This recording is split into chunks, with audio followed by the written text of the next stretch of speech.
감사합니다.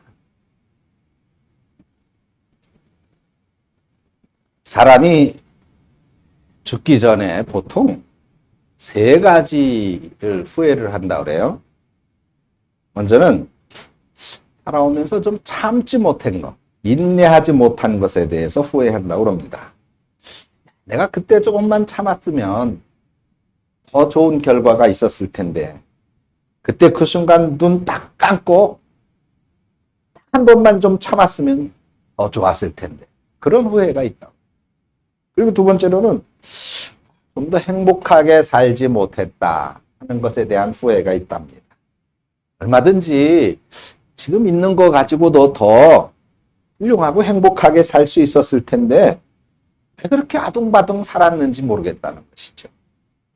다른 사람이 그런 어떤 하는 일들에 좀 인정해주고 칭찬도 해주고 동의도 해주고 그렇게 살았으면 좀 더 행복했을 텐데 하는 그런 후회가 있다고 합니다. 그리고 이제 세 번째가 베풀지 못한 것에 대한 후회가 있다고 그래요. 조금 더 내가 좀 나누면서 살 수 있었을 텐데 그냥 그건 내가 조금 좀 적게 가지고 그걸 가지고도 나눌 수 있었을 텐데 줄 수 있었을 텐데 왜 그렇게 하지 못하고 살았을까? 왜 봉사하지 못했을까? 어차피 아무리 악착같이 그야말로 아둥바둥 살아도 결국 한 푼도 가지고 갈 수 없는 그런 것인데 왜 그렇게 살았을까? 그저께 여러분들 뉴스에 보셨는지 모르겠습니다. 미국의 큰 부자가 죽으면서 아무것도 가지고 갈 수가 없잖아요. 재산은 많고. 그거를 누구에게 상속을 했을 것 같아요? 자기가 기르던 개에게 55억을 유산으로 상속을. 55억. 개한테. 반려견을 가족같이 여기는 그런 사람들에게야, 아니, 내 자식 같은, 내 가족 같은 강아지인데, 그렇게 할 수 있겠다 싶은 생각이 들지만, 그러나 그게 바람직한 일은 아닐 거라는 생각이 듭니다. 더 유익하고, 또 훌륭하고, 좋은 일에 얼마든지 쓸 수 있지 않았을까. 그런데 이런 후회들을 그렇게 인생들은 대부분 한다고 그래요. 오늘 본문 말씀에 보니까 마지막 그 말씀인데, 좀 후회 없는 마지막. 좀 더 아름다운 그런 마지막. 그런 것에 대한 말씀이라고 우리가 생각해 볼 수 있을 겁니다. 7절 상반절에 보니까 만물의 마지막이 가까웠으니. 만물의 마지막이 가까웠으니. 사실 우리 한 사람 한 사람 개인의 마지막이 있는 것처럼 우리 그리스도인들은 항상 이 모든 세상에 마지막이 있다라고 하는 것도 분명히 품고 살아야 돼요. 세상의 종말이지. 역사의 종말입니다. 베드로 사도는 이런 마지막 때, 이런 역사의 종말에 우리가 무엇을 할 것인가 하는 것을 가르쳐주고 있습니다. 성경에서는 그 종말의 때에, 말세의 때에 여러 가지 징조들이 있을 것이라고 그랬거든요. 첫째, 기근이 있고, 지진이 있고, 전쟁이 있고. 근데 또 우리는 그런 그 모습들을 우리 삶에서 이렇게 저렇게 보고 경험하면서 사는데 그런 것들을 보면서 그냥 태연히 살아서는 안 돼요. 말세 때에 우리가 살고 있구나. 그래서 주님 오심을 기다리고 준비하는 그런 자세가 필요할 것입니다. 그래서 오늘 그 본문에 보니까 7절부터 11절까지 보면 예수님의 마지막 모습을 우리가 여기서 유추해 볼 수가 있어요. 예수님이 이 마지막 때, 마지막을 어떻게 살으셨는지. 그래서 그 모습 속에서 오늘 종말의 때를 살아가고 있는 우리는, 말세의 때를 살아가고 있는 우리는 어떻게 해야 되는가 하는 것을 오늘 본문 말씀에서 교훈받아 볼 수가 있습니다.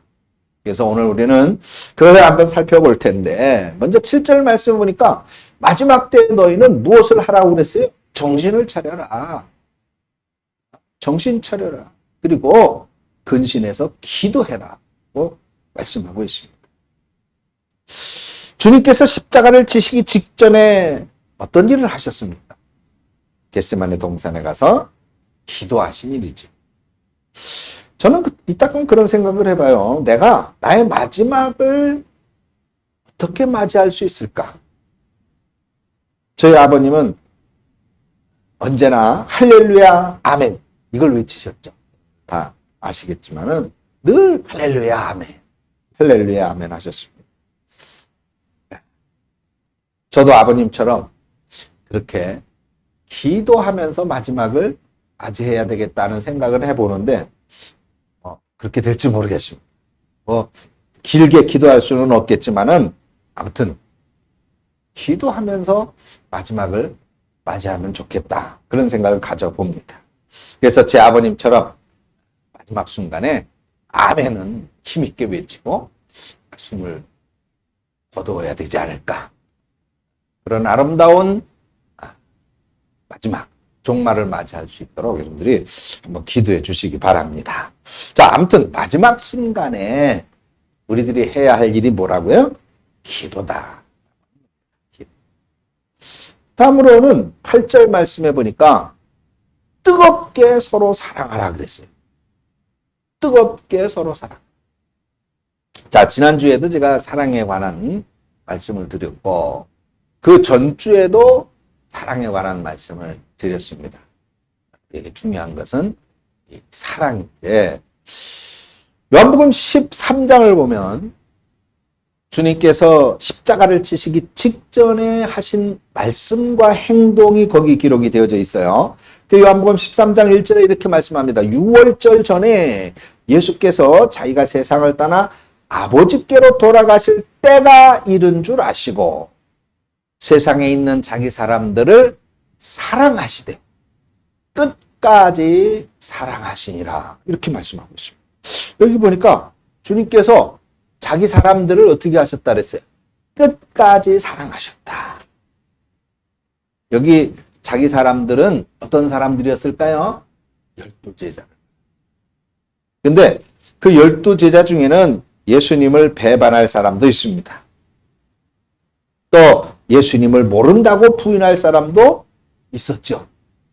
그리고 예수님으로부터 마지막 순간에 도망치는 사람들도 있었습니다.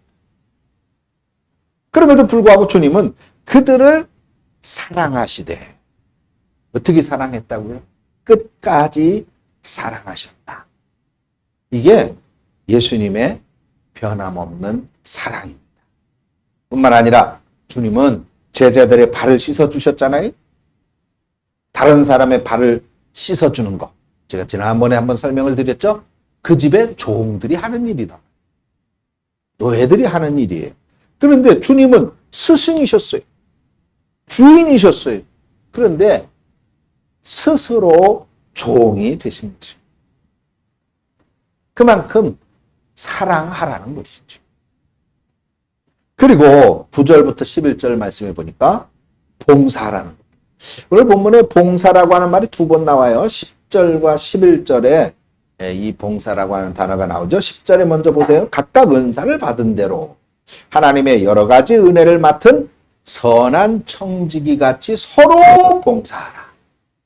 서로 봉사하라. 11절에 보니까 만일 누가 말하려면 하나님의 말씀을 하는 것 같이 그렇게 해라. 그리고 봉사하려면 하나님이 공급하시는 힘으로 하는 것 같이 하라. 라고 말씀합니다.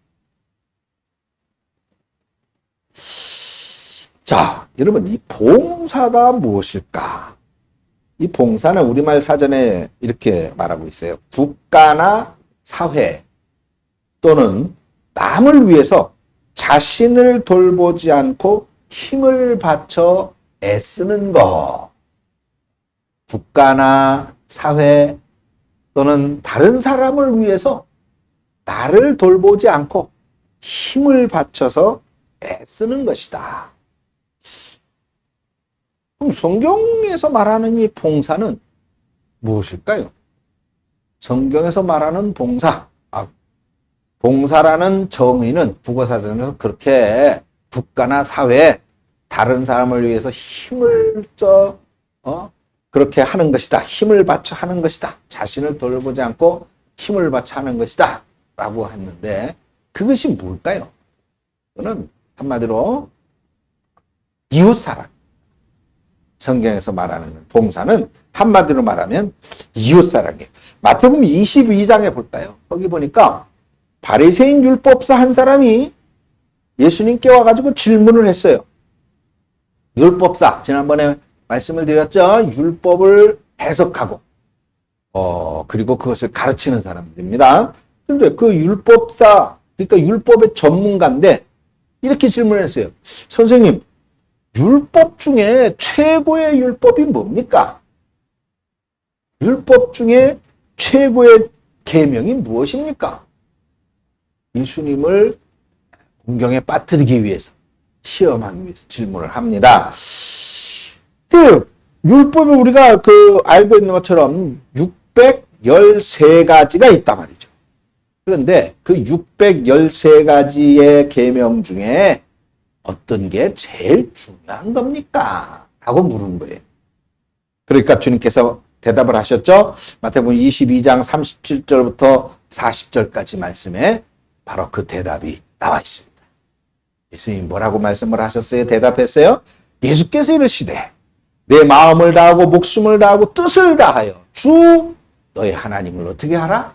사랑하라 하셨으니 이것이 크고 첫째 되는 계명이고 둘째도 그 첫째와 똑같다 이렇게 말씀했어요. 둘째도 그와 같으니 내 이웃을 내 자신과 같이 사랑하라. 그리고 이 두 계명, 먼저 무슨 사랑? 하나님 사랑. 두 번째 무슨 사랑? 이웃 사랑. 이 두 계명이 바로 온 율법과 선지자의 강령이니라고 말씀했습니다. 온 힘을 다해 하나님을 사랑하는 것, 그리고 내 이웃을 내 몸과 같이 사랑하는 이것이 가장 크고 중요한 율법이라는 것입니다. 계명이라는 것이죠. 이 말씀은 우리에게 두 가지 교훈을 주고 있어요. 먼저 이 세상의 많은 일들을 크게 둘로 나눌 수 있다는 거예요. 바로 하나님 사랑과 이웃 사랑이다. 우리가 지금 예배 드리고 있잖아요. 이 예배는 한마디로 하나님 사랑인 거예요. 할렐루야. 예배는 하나님 사랑입니다. 그렇다면 오늘 여기 강대에 아름다운 보기 좋은 화초가 있고 그리고 제 콧꽃을 간지럽히고 있는 향기로운 아름다운 꽃이 앞에 이렇게 놓여 있어요.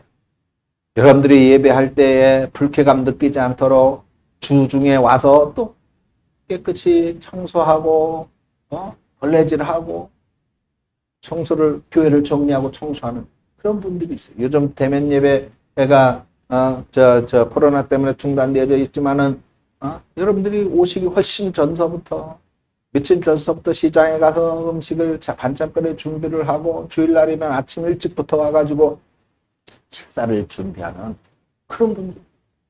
매 주일이면 여러분들에게 차를 몰고 가서 여러분들 태워오는 또 그런 분들도 계시고 이런 일들은 뭡니까? 이웃사랑. 이웃사랑. 자, 예배하는 것은 하나님 사랑. 그리고 여러분들이 정말 쾌적하고 아름다운 분위기에서 하나님 사랑을 실천하는 그 예배를 잘 할 수 있도록 돕는 그분들, 그 손길들은 이웃사랑을 실천합니다. 이웃사랑. 자, 그러면 이렇게 볼 때 세상 일들이 굉장히 복잡한 것 같아도 그렇지가 않아요. 그죠? 아주 단순합니다. 하나님 사랑과 이웃 사랑. 결국은 여기에 다 결부되어져 있는 거예요. 그 이 두 가지 때문입니다.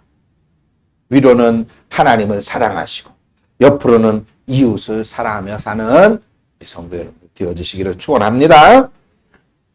다음으로 이 하나님과 이웃 사랑은 자, 세상 모든 것들은 그렇게 결국은 두 가지다. 하나님과 이웃 사랑인데 이 두 가지는 불가분의 관계에 있다. 하나님을 사랑하는 사람은 결국은 이웃을 사랑하게 돼 있어. 여러분들 자 솔직하게 말씀을 해보세요. 정말 여러분 하나님 사랑하고 하나님 앞에 예배하는 것이 기쁘고 즐거운 사람은 이웃 사랑을 하고 싶어 져요. 그런 마음이 전혀 안 들어요. 나는 이웃 사랑이고 뭐고 개나발이고 난 그런 거 필요 없어. 그냥 하나님만 난 사랑할래. 이거는 뭐가 잘못된 거죠. 이건 비정상적이 아니야. 우리 김영숙 집사님이 저를 얼마나 좋아하는지 그냥 주일날 아침이면은 커피 한 잔에다가 꿀 한 잔을 반드시 타가지고 그렇게 제 사무실로 가지고 가요. 시켜서 그런 거예요. 그럼 그 권사님이 나를 사랑하시는 거야. 그런데 그렇게 하나님을 섬기고 하나님을 사랑하다 보면 그렇게 이웃사랑의 마음이 들어갈 수밖에 없더라고요. 그게 자연적인 순리야. 순리. 자, 요한일서 4장 20절 말씀입니다. 이 말씀해 보니까 누구든지 하나님을 사랑한다고 하면서 그 형제를 미워하면 이것은 거짓말하는 자다. 보는 바 그 형제를 사랑하지 아니하는 자는 보지 못하는 하나님을 절대로 사랑할 수 없다라고 말씀.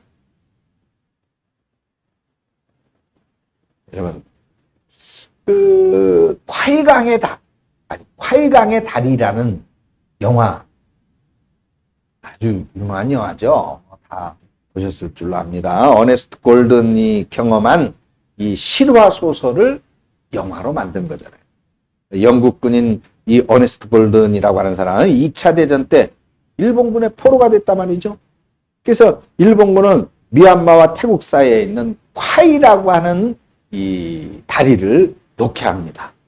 포로 수용소의 생활은 그야말로 지옥이겠죠. 밥 먹는 것도 부족하고 포로니까 학대도 심하고 그러면서 다리를 놓게 합니다. 수백 명의 포로가 그 다리를 놓다가 죽었어요. 이 어네스트 골든이라고 하는 사람도 부상을 입고 포로로 잡혔습니다. 상처는 더 악화돼 가지고 곱는데 약이 없었어요. 그러다가 그는 쓰러져 의식을 잃게 됩니다. 이게 이제 절망적인 거죠.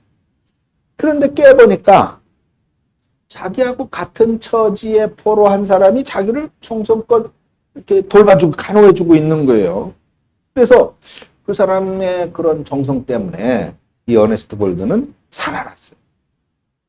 그래서 이 주인공은 자기를 살려준 그 사람이 예수 믿는 사람이었는데 그 사람을 통해서 예수를 믿게 됩니다. 그리고 이후에 두 사람의 이 포로는 힘을 합해서 다른 포로들을 돕기 시작하죠. 이 두 사람의 봉사, 두 사람의 사랑 실천에 이 지옥 같았던 포로 수용소가 조금씩 변하기 시작합니다. 자기만 알던 포로 수용소에서 이제는 서로 돕는 그런 수용소로 바뀌기 시작한 거예요. 그렇게 되니까 이제 이 포로 수용소가 더 이상 지옥이 아니에요. 이제는 그야말로 사랑의 공동체가 되어버렸습니다. 한 사람의 이웃 사랑이 그것을 지옥에서 천국으로 바꾸었던 것이죠. 그래서 이 하나님의 사랑이 이웃 사랑으로 이렇게 퍼지면서 그 지옥을 천국으로 바꾸어 놓는 뜨거운 감동이 있는 영화가 바로 이 콰이강이에요. 그런데 제가 그 콰이강 다리 가봤거든요. 뭐 볼 거 없어요. 뭐 주변에 훌륭한 경치가 있는 것도 아니고 그 옆에 콰이강의 다리 끄트머리 옆에는 큰 절은 하나 있습니다. 별로 그 강은 볼만한 것도 없는데 그게 그렇게 유명한 영화가 됐느냐? 바로 하나님 사랑과 이웃 사랑이 배어 있기 때문이다라고 저는 생각해요. 하나님을 사랑하는 그렇게 이웃을 사랑할 수 있게 되는 거예요. 자, 그리고 오늘 본문에 보니까 어떻게 우리가 이웃을 사랑할 것이냐, 이게 두 가지로 말씀을 하고 있는데, 첫 번째 10절의 말씀을 보세요. 거기 보니까 각각 은사를 받은 대로 하나님의 여러 가지 은혜를 맡은 선한 청지기 같이 서로 봉사하라 그랬어요. 모든 사람이 다 똑같은 봉사를 할 수는 없습니다. 봉사의 종류는 사람마다 달라요. 그래서 이 봉사는 받은 은사대로 하는 거예요. 받은 은사. 그 은사대로 자기가 봉사할 것이 보여지게 돼. 눈에 보여지게 돼. 그걸 달란트라고 그러죠? 달란트. 어떤 달란트가 있느냐? 사랑하고 보듬고 감싸주고 위로해주고 그런 사람들은 열심히 어디 아픈 상처난 사람, 마음에 상처 있는 사람 없나? 누가 시험 든 사람 없나? 누가 아픈 사람 없나? 그걸 찾게 돼요. 그게 보여지게 돼. 그런 사람. 그런 사람을 보듬어주고 위로해주고 격려해주고 기도해주고 그 사람이 달란트. 다른 사람은 그렇게 할 수가 없어. 또 여기 이렇게 강단에 아름다운 화초를 갖다 놓는 그 사람한테는 강대만 보이는 거요. 강대에 꽃이 시들었나 안 시들었나. 그것만 보여. 다른 사람 눈에는 안 보여요. 또 그분한테는 그게 보이는 거예요. 아이고 강대 꽃 바꿀 때가 됐네. 그러고 가서 이 사다가 이렇게 바꿔놓는 거예요. 그게 달란트예요. 달란트. 예배당을 청소하는 것도 식사를 준비하는 것도 마찬가지입니다. 여러분 봉사하는 분이 이번 주일에는 뭘 만들어 먹을까? 어떤 반찬을 할까? 성도님들에게 뭘 먹일까? 그거 생각합니까? 그 은사, 그 달란트 받은 사람만 생각을 해. 주일 지나면 이제 고민하는 거예요. 뭘 먹일까? 그죠? 딴 사람들은 그거 생각 안 해요. 그 달란트 받은 사람만 생각을 하는 거지. 그러니까 그분은 그 일만 신이 나는 거예요. 반찬 만들고 뭐 그런 게 신이 나는 거예요. 이런 거 해놓는 게 신이 나는 거야. 교회배당 청소하는 게 신이 나는 거야. 신이. 다른 거는 잘 몰라. 사랑하는 성도 여러분, 그렇습니다. 이것이 은사예요. 우리 홍순회 원사님은 그냥 노래 부르는 게 좋잖아. 찬양하는 게. 하나님 앞에 찬양하는 게 좋으니까 그 멀리서 버스 타고 1시간씩 걸려서 교회로 오는. 그렇게 볼 때 우리는 은사를 받았기 때문에, 달란트를 받았기 때문에 하나님이 주시는 힘으로 그렇게 하는 것이다 라고 믿을 수밖에 없는 것입니다. 그렇게 볼 때 은사는 다 각각인 거예요. 그럼 우리는 그것을 인정해주고 박수 쳐줘야 돼요. 그렇겠죠? 훌륭합니다. 잘합니다. 멋있습니다. 좀 화려한 거 갖다 놓지. 이런 걸 갖다 놨어. 비꼬는 사람은 마귀요. 그 사람은 달란트대로 이게 아름다워서 그렇게 한 것인데 그걸 인정해주고 박수 쳐줘야 되는데 그렇지 않다면 그건 마귀요. 그렇잖아요. 그거는 하나님의 마음이 아닙니다. 이웃사랑의 마음이 아니잖아요. 그래서 우리가 그분이 그 받은 달란트대로 이웃사랑을 실천하는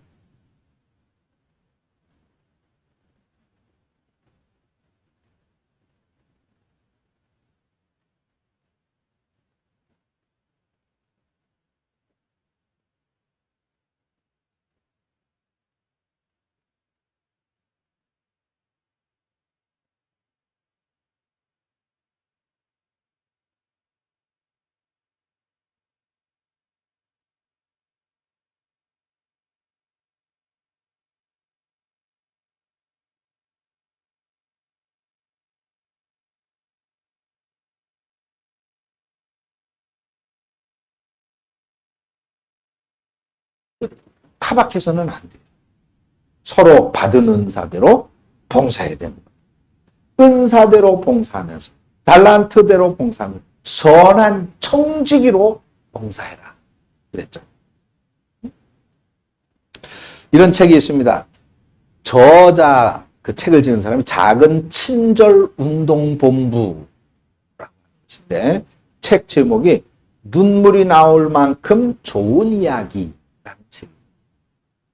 이 책은 우리나라 책은 아니에요. 일본의 한 민간 단체가 30년 동안 작은 친절 운동을 벌인 이야기들을 모아놓은 책입니다. 근데 그 중에 보니까 이런 얘기가 있어요.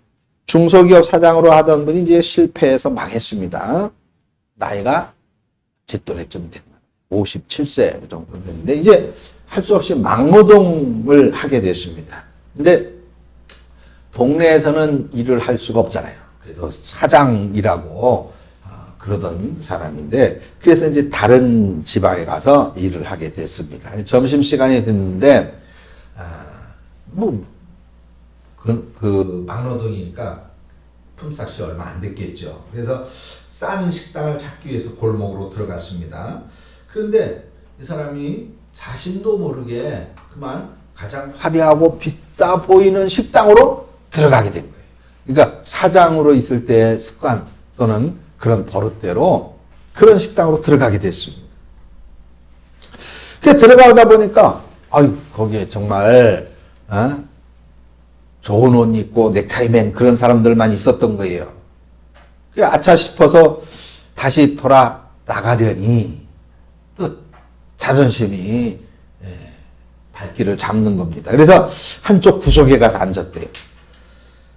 그래서 거기서 고개를 푹 숙인 채 앉아 있는데 그때 그 여자 종업원이 주전자를 갖고 와서 물을 따라주면서 물 마시세요 라고 빙그레 웃어주더라는 것입니다.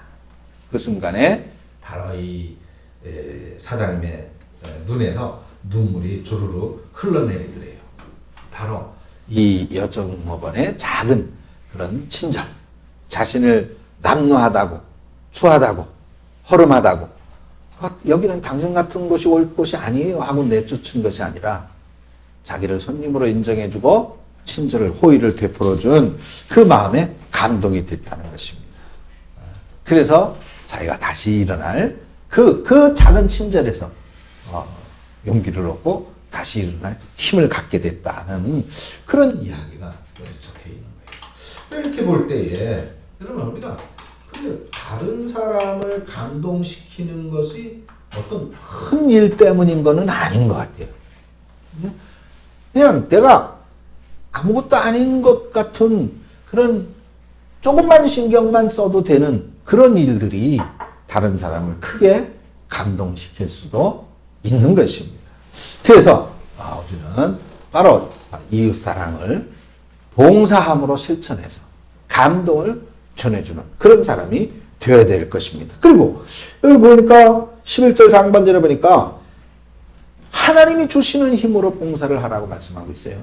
만일 누가 말하려면 하나님의 말씀을 하는 것 같이 하고 누가 봉사하려면 하나님이 공급하시는 힘으로 하는 것 같이 하라.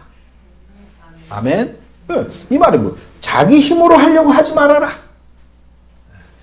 지난번에 말씀을 드렸죠. 내 힘으로 하려고 하면 반드시 시험 들어요. 왜냐하면 내 힘으로 하는 것처럼 하면 누군가가 나를 인정해 줘야 되고 누군가에게 칭찬을 받아야 되는데 그렇지 못할 경우에 삐진단 말이지. 마음이 서운해지는 거예요. 그런데 하나님이 공급해 주시는 힘으로 할 때에는 다른 사람의 인정과 다른 사람의 칭찬이 필요 없어요. 누구의 칭찬만 필요한 거예요? 하나님의 칭찬만 있으면 되는 거예요. 하나님의 인정만 있으면 되는 거예요. 그것만 바라고 하는 거니까. 하나님이 주시는 힘으로 해야 힘들지 않고 즐겁게 할 수 있다는 것을 믿으시기 바랍니다. 눈을 돌려서 우리 주위를 보세요. 우리가 섬겨야 할 그리고 우리가 사랑해야 할 이웃들이 많이 있습니다. 아직도 굶주린 사람들이 많이 있고 아직도 소년, 소녀 가장들이 많이 있습니다. 나라 안, 나라 밖을 보면 정말 우리가 사랑해야 할 이웃들이 얼마나 많은지 알 수 없습니다. 그러면 우리가 이런 이웃들을 바라보면서 이 이웃 사랑을 실천할 때에 우리 하나님은 우리에게 어떻게 하실까요? 요한복음 12장 26절을 보니까 사람이 나를 섬기려면 나를 따르라. 나 있는 곳에 나를 섬기는 자도 거기 있으리니 사람이 나를 섬기며 내 아버지께서 그를 귀히 여기시리라. 할렐루야. 우리가 이웃 사랑을 실천해 섬기면 하나님이 우리를 귀하게 여겨주신다고 말씀하고 있는 것입니다. 우리 성도 여러분, 정말 하나님으로부터 귀히 여김을 받는 성도들이 되시기를 축원합니다. 두 번째로 로마서 14장 18절의 말씀입니다.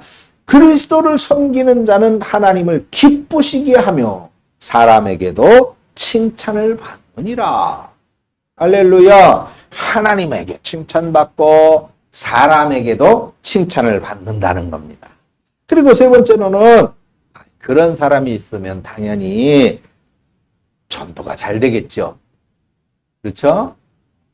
아니, 내가 주변 사람들에게 늘 비난받고 정죄받고 욕먹는 사람이라면 아니 배짱 있게 살아갈 수도 있겠죠. 욕이 내 배를 뚫고 들어오냐까짓 거 욕하든 말든 그렇게 살 수 있겠지만 그러나 그런 욕먹는 사람이 우리 교회 성도다. 우리 교회 집사님이고 우리 교회 권사님이다. 그러면 전도가 되겠습니까? 안 되겠습니까? 안 되겠죠. 그런데 이렇게 이웃사랑을 실천하는 사람, 하나님에게 인정을 받고 또 하나님에게 칭찬받고 사람들에게 칭찬받는 사람이 그러한 사람이 그리스도이냐? 야, 저 사람 예수 믿는 사람이야? 어느 교회 댕겨? 아이고, 오산 대강교회 댕기더래. 그러면 전도가 되겠어요? 안 전도가 되는. 복음이 삶과 함께하기 때문에 믿음의 행함이 있기 때문에 그런 사람을 통해서 복음이 전도되는 것입니다. 여러분, 말세지만을 당할 때에 우리는 무엇을 할까? 전에 몇 년도예요? 92년도인가? 종말론 다미 선교회인가? 아주 사회를 혼란에 빠뜨렸던 적이 있었죠. 말세입니다. 예수님이 10월 28일 날 옵니다. 그러니까 여러분들 하나님을 사랑하고 이웃을 사랑하고 섬기며 봉사하십시다. 이랬으면 좋았을 텐데 돈 팔아, 집 팔아 가지고 다 가지고 오세요. 논 팔고 밭 팔고 땅 팔아 가지고 여러분들 다 천국 가지고 못 갑니다. 그래가지고 자기들 통장으로 다 받았잖아.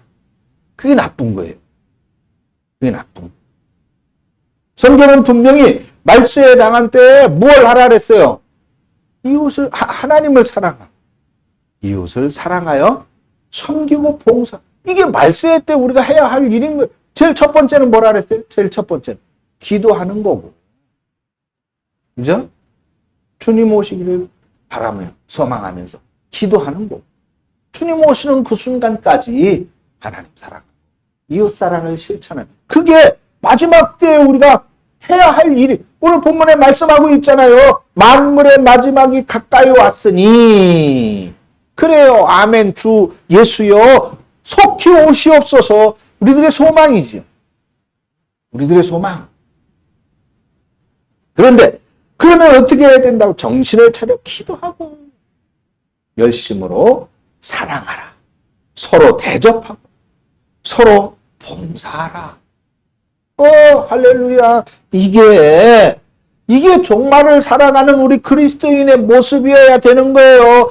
누가 종말의 때니까 집 파세요. 종말의 때니까 밭 파세요. 논 파세요. 집에 보석 다 갖고 오세요. 그러면 그거는 이단. 자, 우리 사랑하는 성도 여러분, 종말의 때 맞습니다. 그렇게도 또 지진 7.3도인가? 강도 7.3의 지진이 일본 뭐 어디 바닷가에서 또 저 다른 나라 그리고 어디서 또 지진 나가지고 또 많이 죽었다.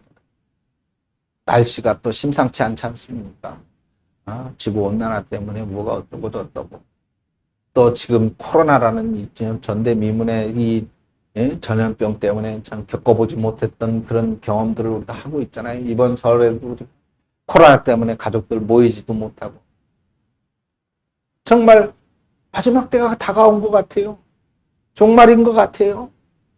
그러면 야, 이 종말의 때 어떡하지 불안하고 두려워하는 것이 아니라 오늘 성경은 우리에게 말씀하고 있습니다. 그래, 만물의 마지막이 가까웠다. 그러니까 정신을 차려서 기도해라. 그리고 서로 사랑하고 하나님 사랑하고 서로 봉사하라. 이것이 마지막 때에 해야 할 일이라는 겁니다. 이렇게 해서 우리 사랑하는 성도 여러분, 이 마지막 아름다운 신앙의 삶으로 우리 삶의 꽃을 피워 하나님에게 칭찬받는다고 있습니다. 여러분들 다 되어지시기를 주님의 이름으로 축원드립니다. 기도하겠습니다. 하나님 아버지, 종말의 때, 말세의 때 우리가 무엇을 해야 됩니까? 겪어보지 못했었던 이런 여러 가지 일들로 인해서 혹여 두려워하고 불안해하며 떨지는 않습니까? 걱정과 근심으로 가득하지는 않습니까? 그런데 성경은 우리에게 마지막 때에 기도 그리고 하나님 사랑과 이웃을 사랑하며 섬기고 봉사하는 것이 바로 우리의 할 일이라고 말씀하고 있습니다. 아멘. 주 예수여 오시옵소서. 그러나 오시는 그 순간까지 오늘 우리도 우리 대강의 모든 가족들도 이 말씀을 듣고 있는 전국의 모든 성도들도 하나님을 사랑하며 이웃사랑을 실천하여 서로 섬기며 봉사하여 하나님 오시는 그때 자라보다 착하고 충성된 종아 인정받는 우리 성도님들 모두 되어줄 수 있도록 축복해 주시옵소서. 예수님의 이름으로 기도합니다. 아멘.